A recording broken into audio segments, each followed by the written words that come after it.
Hoje eu estou aqui para falar sobre, quem sabe, um dos principais times do futebol brasileiro nesse ano em 2025. Eu estou falando do Cruzeiro, do Pedro Lourenço, dono dos supermercados BH, que no extracampo está fazendo vários movimentos interessantes nessa janela de transferências e é disso que a gente vai tratar nesse vídeo. Mas antes, já vou pedir para que você se inscreva aqui no canal. Estamos com 536 inscritos, buscando os 600, para quem sabe até o meio do ano chegar aos 1000.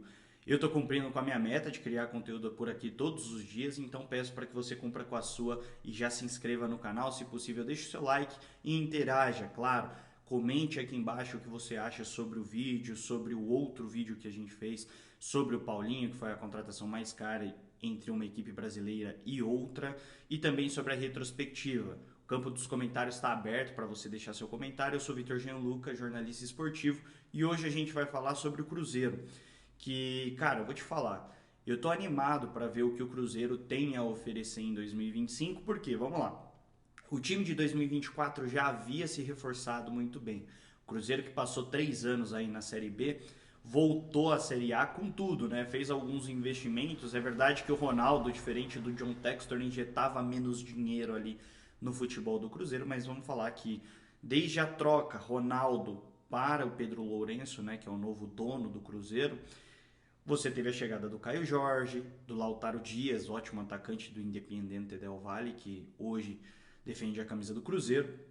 E você também teve a chegada do Matheus Henrique, ex-jogador do Grêmio, que estava jogando na Itália, também muito talentoso. Matheus Pereira, que jogou no Oriente Médio, depois veio para cá, então jogava lá na Arábia Saudita, não sei.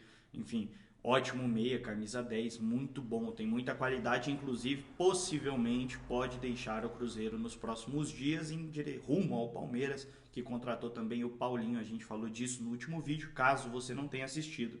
Fica aqui o convite para que você possa também assistir o vídeo que eu falei sobre o Paulinho chegar nesse Palmeiras. Mas vamos lá. O Paulinho foi pro Palmeiras e o Dudu, que era do Palmeiras, que quase fechou com o Cruzeiro no decorrer de 2024, deu para trás, não cumpriu com a palavra dele, como disse a presidente Leila Pereira, agora finalmente fecha o contrato com o Cruzeiro do Alexandre Matos.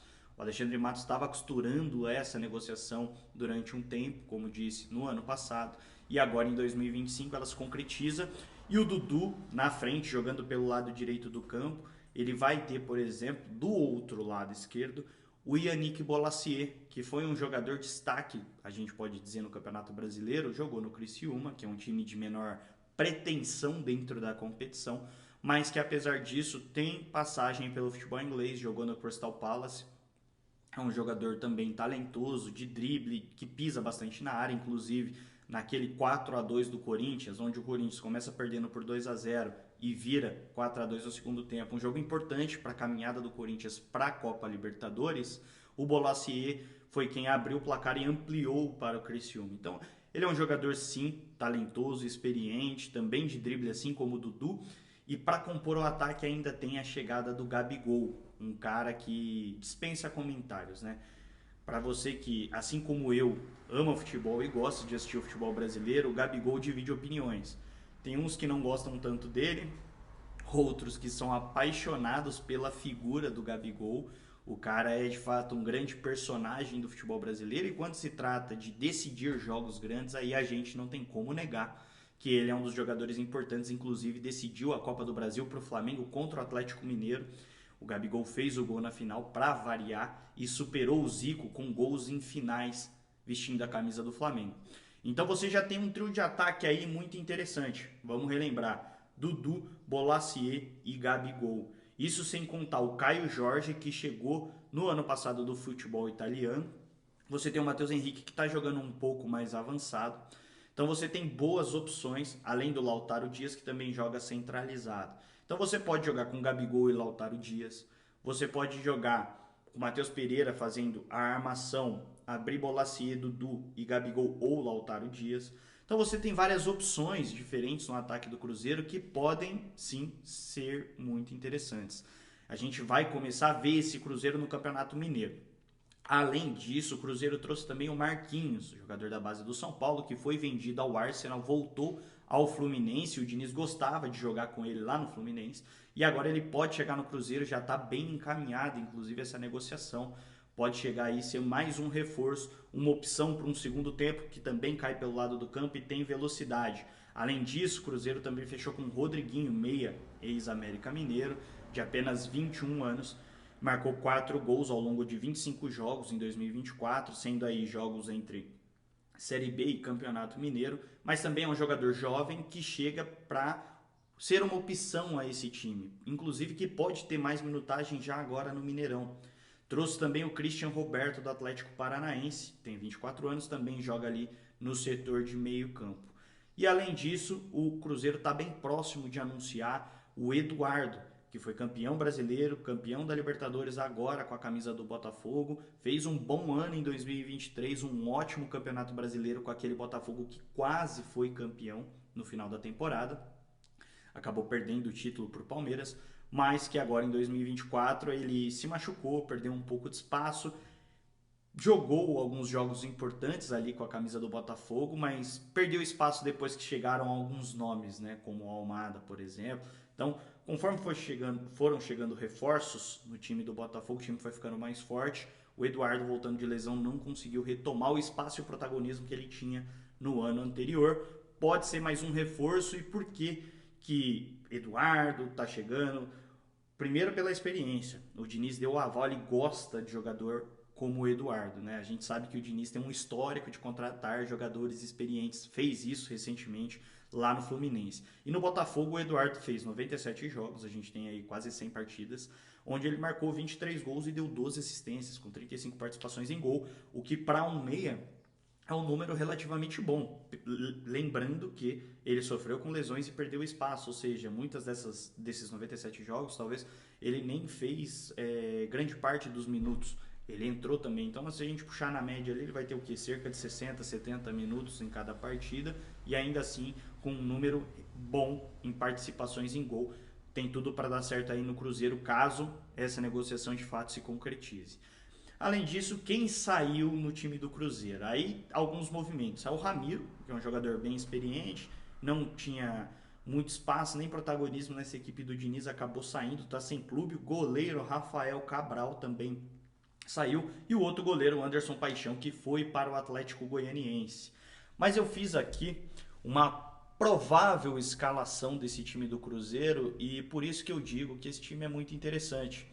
Eu quero trazer ela aqui para o nosso vídeo, que o Cruzeiro no ano de 2024 fechou com o goleiro Cássio. Então vamos colocar que o Cássio é o titular da posição, até porque Rafael foi embora, Anderson Paixão também, talvez suba um goleiro da base ou traga algum no mercado para ser opção ao Cássio, mas o Cássio é o nome do gol do Cruzeiro.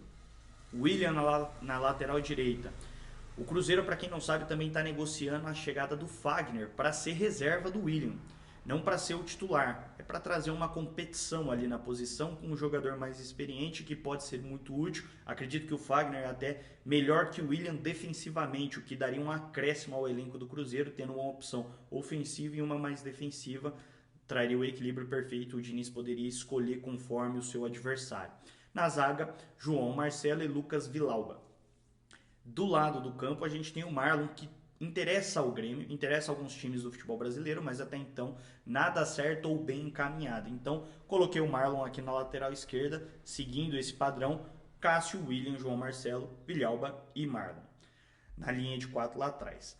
No meio de campo, aí a gente tem o Lucas Romero, que recentemente bateu 200 jogos, é um titular absoluto, o Diniz gosta muito dele, acredito que dos volantes defensivos ali, ele é o mais talentoso dessa equipe, e além disso você pode jogar com um segundo volante um pouco mais solto, que é o Matheus Henrique. Como disse, também tem a chegada do Eduardo, que pode jogar nessa função do Matheus Henrique. Então, o meio pode ser um 4-4-2, e aí você colocar Eduardo, Matheus Henrique, Matheus Pereira e Romero, ou pode ser um 4-3-3 e aí vir com o Lucas Romero, Matheus Henrique ou Eduardo e Matheus Pereira, caso o Matheus Pereira não vá para o Palmeiras, caso ele continue aqui nessa equipe. Caso ele saia, aí você tem que ou jogar o Eduardo para o lugar do Matheus Pereira, que eu não acredito que é mais talentoso e mais habilidoso que o Matheus Pereira na função. Eu gosto do futebol do Matheus Pereira, camisa 10, mais leve, né? Ele é um camisa 10 que mistura um pouco as características de drible e velocidade de jogadores que normalmente caem pelo lado do campo. e ele consegue fazer muito bem essa função centralizada. Acredito que ele e o Eduardo têm características diferentes. Se fosse para escolher um para ser o titular do meu time, eu iria com o Matheus Pereira. Agora, seguindo para a linha de frente, aí que a gente pode colocar ou 2 atacantes, ou 3, ou depender do jogo, se o Diniz precisar colocar mais nomes ali, você pode recuar um pouquinho, né, o Dudu e o Bolasie, jogar com 5 no meio, quem sabe. Mas vamos lá. Bolasie do lado esquerdo, Dudu na direita e Gabigol centralizado. E aqui, lembrando, você tem Gabigol, Caio Jorge e Lautaro Dias. São 3 belos atacantes para poder fazer essa função. O Gabigol eu não vejo ele como esse camisa 9, tá? Eu gosto dele mais como o segundo atacante. Acredito que o Gabigol sim é importante pisando dentro da área, mas quando ele não tem a referência e ele fica lá de 9 isolado, você coloca, por exemplo, ele por vezes para receber uma bola de costas, que eu não acho que é o grande forte dele, fazer pivô. Você coloca ele muitas das vezes em confronto com 2 defensores, 2 zagueiros. Se você tem uma dupla de ataque, aí você coloca a referência para fazer esse combate ali dentro da área, fazer esse pivô, que no caso do Flamengo era com o Pedro. No caso do Cruzeiro, se for, tem que ser o Lautaro Dias, que acho que fisicamente é mais forte. O Caio Jorge, assim como o Gabigol, ele é um pouco mais leve, sai da área e participa mais da construção. E aí, acredito que aqui no ataque você tem 3 bons atacantes com características diferentes. O Lautaro, um bom finalizador, consegue fazer pivô, tem também um bom jogo aéreo. Gosto muito do futebol do Lautaro Dias. Caio Jorge, mais leve, participa da construção, mais veloz para puxar contra-ataque. Tem umas características interessantes de drible e que também finaliza muito bem. E além disso, você tem o Gabigol, que é um atacante que primeiro pode jogar com um outro atacante de ofício, que não tem essa característica de pivô, mas que finaliza assim muito bem de fora da área, participa da construção. É um jogador que pode fazer um passe, uma bola enfiada, e acho que o principal recurso do Gabigol, nem diria recurso, né? Talvez a principal virtude do Gabigol, decidir jogos importantes. Ele fazia isso lá no Santos, lá atrás, fez isso, não conseguiu fazer isso na sua passagem pela Europa, mas repetiu isso diversas vezes com a camisa do Flamengo. E é isso que se espera de um jogador do nível do Gabigol. Então nesse vídeo a gente consegue ver o nível do elenco do Cruzeiro, que com esses reforços que eu citei e com alguns que podem chegar, por exemplo, o caso do Fagner, que vê com bons olhos essa negociação. O Eduardo, que está praticamente fechado, não vai fazer parte dos planos do Botafogo, está quase chegando, já quase sendo anunciado. Você tem também as chegadas já concretizadas, Gabigol, Dudu, Bolasie, como eu disse também, o Marquinhos para ser opção, Rodriguinho também. E você tem algumas saídas pontuais de jogadores que não faziam parte dos planos. Então você vê um rebalanceamento e uma janela de transferências muito interessante do Cruzeiro, e que traz o Cruzeiro, não diria que para bater de frente com o Palmeiras, que está investindo bastante também, como eu disse no vídeo, né? Trouxe o Facundo e trouxe também o Paulinho. Também não acho que bate de frente com o time do Flamengo ainda. E provavelmente não bateria com o Botafogo de 2024. A grande questão é que o Botafogo de 2024 já perdeu o Almada e o Luiz Henrique. Ambos vão para o Lyon. Então você tem um Cruzeiro aí com um time muito interessante. Eu diria que se a gente fosse colocar no papel, seria talvez a 4ª ou 5ª equipe do Brasil hoje.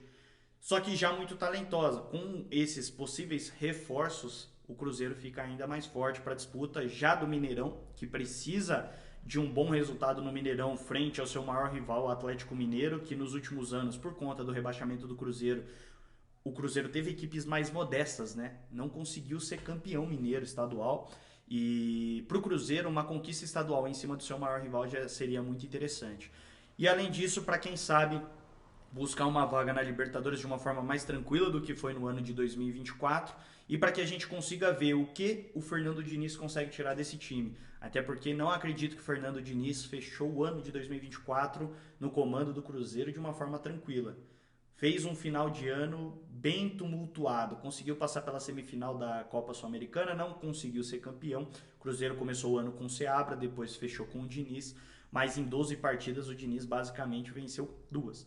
Então, a gente tem um Cruzeiro que chega para se mostrar em 2025 com esses reforços, e também o Diniz que chega para se provar se de fato ele consegue tirar algo interessante desse elenco que, olha, pelos nomes eu não tenho dúvida de que é possível. Gostou desse vídeo? Não esquece de deixar seu like e de se inscrever aqui no canal. Grande abraço e até amanhã.